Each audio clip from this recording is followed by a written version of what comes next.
देखिए, प्रारंभ में जब ये लोग आए थे तो उनका कहना था हमें पास रखा जाए कि बैरक में रखें, तो उनको जेल की प्रक्रिया नहीं मालूम थी।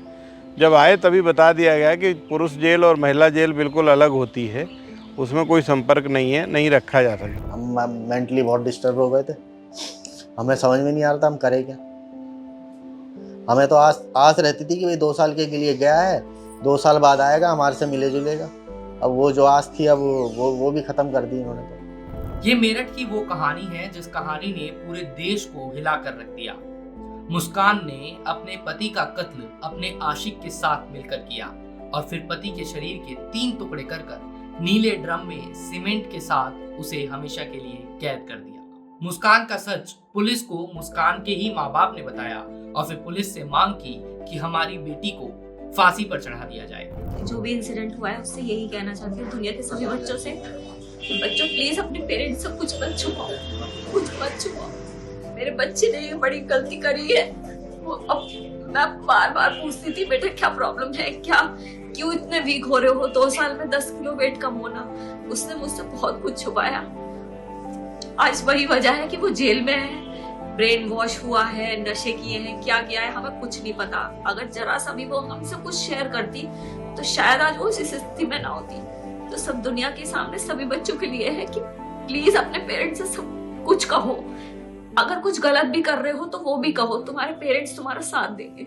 जेल में पहुंचने के बाद मुस्कान और साहिल ने पुलिस से सबसे पहली जो मांग की वो चौंका देने वाली थी। हमने मेरठ की जेल के जेलर साहब से बात की। उन्होंने हमें बताया कि अंदर पहुंचने के बाद मुस्कान और साहिल ने एक साथ रहने की मांग की। देखिए, प्रारंभ में जब ये लोग आए थे तो उनका कहना था हमें पास रखा जाए कि बैरक में रखें, तो उनको जेल की प्रक्रिया नहीं मालूम थी। जब आए तभी बता दिया गया कि पुरुष जेल और महिला जेल बिल्कुल अलग होती है, उसमें कोई संपर्क नहीं है, नहीं रखा जा सकता। जेल में ये भी बता दिया गया उनको केवल उन्हीं व्यक्तियों को मिलाया जा सकता है जो या तो रक्त से संबंधित है, जैसे पिता पुत्र, माता बेटी, माता पुत्र, भाई बहन, या फिर जो शादी से संबंधित हैं जैसे कि पति पत्नी। इसके अलावा जेल में अंदर किसी की मुलाकात नहीं हो सकती है। उसको ये पहले स्पष्ट कर दिया गया, तो अब इस बात की डिमांड का कोई मतलब ही नहीं है। उसको मुझे जो लगता है सबसे ज़्यादा चिंता अपनी बेटी की है। उसकी एक बेटी है 6 साल की, तो उसकी चिंता सबसे ज़्यादा है, उसी के बारे में सोचती रहती है। हम लोग उसको डिप्रेशन से बाहर लाने का भी प्रयास करते हैं,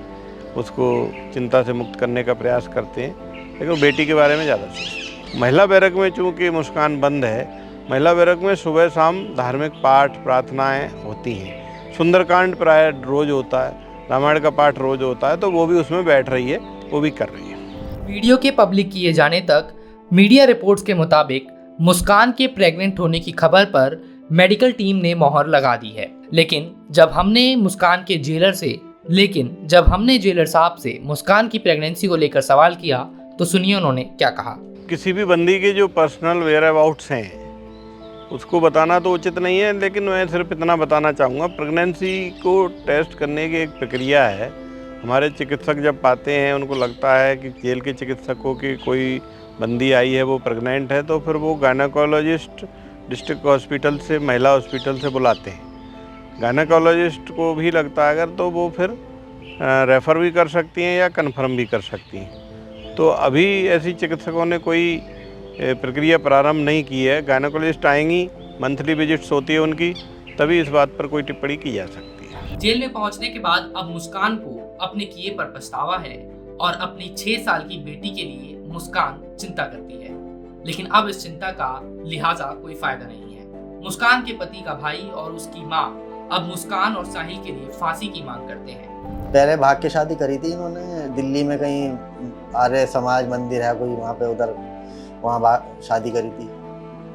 उसके बाद भाई इन्होंने ऐसे ऐसे केस डाल दिए, हमारा घर पे जीना रहना मुश्किल हो गया। इन्होंने शुरू से ही हमें बहुत परेशान करा। शुरू के 3 महीने वो रही है, जो उसका जो है सब जैसे नॉर्मल होता है ना वैसी था। उसके 3 महीने के बाद ये चोरी से जब अपनी मम्मी के पास जाने लगी है, मिलने लगी है, उसके बाद से उसका जो बिहेवियर है वो चेंज होता चला गया। घर में आए दिन लड़ाई झगड़ा, बर्तन फेंकना, गाली गलौज करना, गली में चिल्लाना, ये सब करना चालू कर दिया था। मोहल्ले वाले भी परेशान हो गए थे इससे। जब यहाँ से गया वो तो फिर वो घुट घुट के रहा है, कुछ बताया नहीं उसने हमारे को, बहुत घुट घुट के रहा है। और जो भी था अपने में ही समा के रह जाता था वो, कुछ नहीं बताता था वो किसी को। हम मेंटली बहुत डिस्टर्ब हो गए थे, हमें समझ में नहीं आ रहा था हम करें क्या। हमें तो आस रहती थी कि भाई 2 साल के लिए गया है, 2 साल बाद आएगा, हमारे से मिले जुलेगा। अब वो जो आस थी अब वो भी ख़त्म कर दी इन्होंने। तो भाई हमारे तो यही मांग है, जिस तरह से उसने करा है ऐसे ही हम चाहते हैं कि उसके साथ भी हो, फांसी हो जाए उसे, हमारे भाई की आत्मा को शांति मिलेगी, दोनों को मिलनी चाहिए। उसके तो बेचारे के इतने सपने थे कि मैं जाके ये करूँगा, आगे जाके ये करूँगा, अपनी बच्ची के लिए ये करूँगा, उसने तो सब बेकार कर दिया।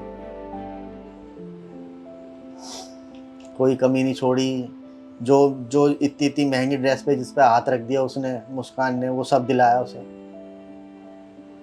बच्ची के लिए जो बर्थडे वाले दिन ड्रेस दिलाने गया, इतना खुश था वो, उसे क्या पता था कि मेरे लिए ये ऐसे मन में ऐसे लेके बैठी हुई। उनके बेटे के बहुत से सपने जो उन्हें अपनी आंखों के सामने पूरा होते देखने थे, अधूरे रह गए।